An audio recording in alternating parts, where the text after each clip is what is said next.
ખેડૂત મિત્રો આજે અત્યારે આપણે છે ને હોલી પ્રાઇડનું દાણાદાર કમ્પોસ્ટ ફર્ટિલાઇઝર યુઝ કરેલું મગફળીનું ફિલ્ડ છે એની વિઝિટે આવેલા છીએ। તો આ ગિરનાર 4નું ફિલ્ડ છે। આખું 10 વીઘામાં ગિરનાર 4 વાવેલી છે। આ બધી તમે જોઈ શકો, આ હેઠાથી લઈને આ હેઠા સુધી ગિરનાર 4નું વાવેતર છે। તો હવે આપણે આમાં ચેક કરીને જોઈએ કે શું કેવું થાય, મગફળી કેવી છે કે કેવી નહીં, કે શું ફાલ છે કે નહીં, આપણે જોઈએ। હાલો એક ફોટો ઉપાડીએ। આ તમે જોઈ શકો છો કે આજ વખતે ગિરનાર 4માં થોડીક રાડ તો છે કે ફાલ નથી, પણ આ ફિલ્ડમાં આપણે સારામાં સારો ફાલ દેખાય છે। દોડવાની સંખ્યા પણ સારી છે અને દોડવામાં દાણાની ભરાવટ પણ સારી છે। જો જોઈ શકો છો તમે કે દોડવામાં દાણા સારા ભરાણા છે। હવે અમે 8-10 દિવસમાં આ મગફળી પાકી પણ જાહે।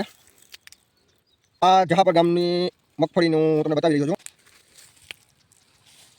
તો ગિરનાર 4માં આપણા ફર્ટિલાઇઝર હોલી પ્રાઇડ કમ્પોસ્ટ દાણાદાર ફર્ટિલાઇઝરનું રિઝલ્ટ તમે જોઈ શકો છો ખેડૂત મિત્રો।